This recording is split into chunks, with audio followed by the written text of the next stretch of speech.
Hi there, Mr. Probilski here. I'm the phys ed teacher at Style Elementary, and I'm going to be reading Chapter 4 of The Chocolate Touch.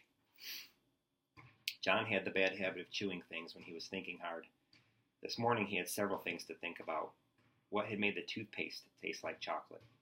What had made the orange juice taste like chocolate? What had made the bacon and egg taste like chocolate? What had made the toast and butter and marmalade taste like chocolate? Each of these things had felt the way it had always felt before. The toothpaste had been soft and pasty. The bacon had been hot, crisp, and oily. The toast had been crunchy, and the marmalade sticky and lumpy. But everything had tasted like the chocolate he had eaten in bed last night. John put a gloved thumb in his mouth and thoughtfully chewed. His mother had frequently pointed out to him that chewing his gloves made little holes that let in the cold air, but he chewed them just the same when he was thinking hard. This time he noticed something very queer about the thumb of his glove. Instead of tasting leathery, it tasted like chocolate. John pulled his thumb out of his mouth. The part of the glove that had been in his mouth was now brown instead of black like the rest. He bit the end of the leather thumb again. It came right off in his mouth, leaving his own thumb bare. John chewed, and it was like chewing leather made of chocolate. Leather that melted like chocolate. In a second or two, he swallowed it. The gloves were not new. John had had them quite a while. He couldn't understand why he had never thought of eating them before. He tried to tear off one of the fingers, but the leather was too strong for him.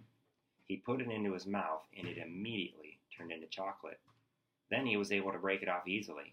He popped it into his mouth and chewed it up and swallowed it. It was delicious. Walking along devouring his glove, John did not notice one of his schoolfellows, Spider Wilson, until he heard his voice. "John's gone crazy! John's gone crazy!" yelled Spider. Then he turned on John. "Don't they feed you where you live?" he sneered. Spider was in the grade just above John's and was one of the meanest and slyest boys in the whole school. John gulped down a large piece of the second glove's palm and looked pleased.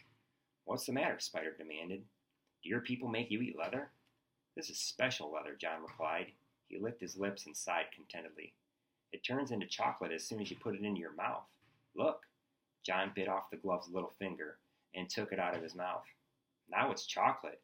He put it back into his mouth and gulped it down. "Give me a piece," Spider said. "Why should I?" John wanted to know. "They're my gloves." "Hand over a piece," Spider said. "Do I eat your gloves?" John asked reasonably, his mouth full of chocolate. "Why would you eat mine?" "Those aren't real gloves," Spider said. "Whenever one person has candy, he has to share it with the others. That's the club rule." "What club?" John asked. "Never mind what club," Spider said. "But you'd better let me have some of that chocolate."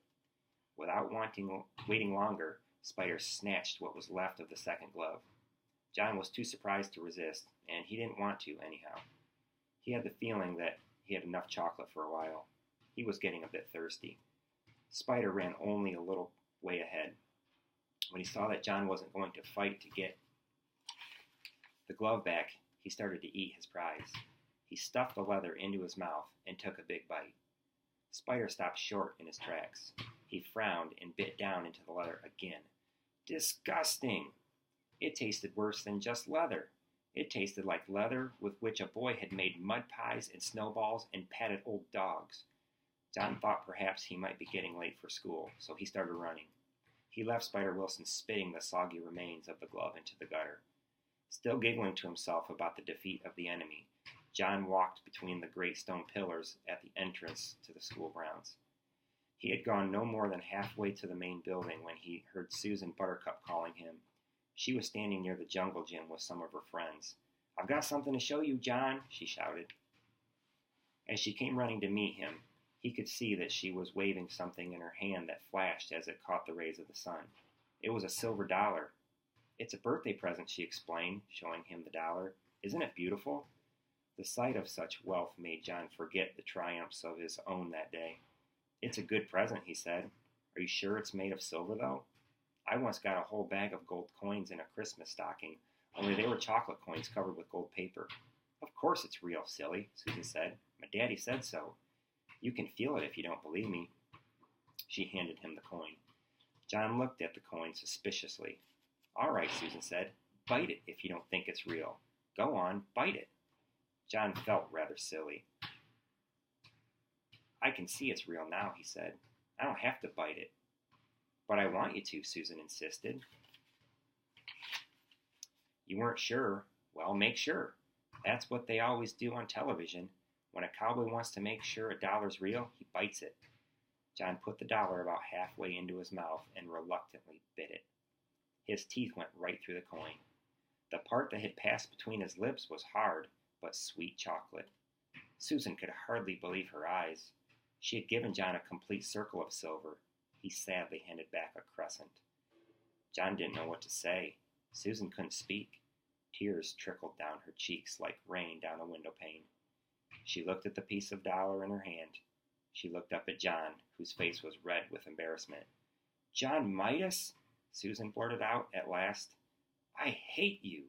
She turned and ran away before John could think of anything at all to say.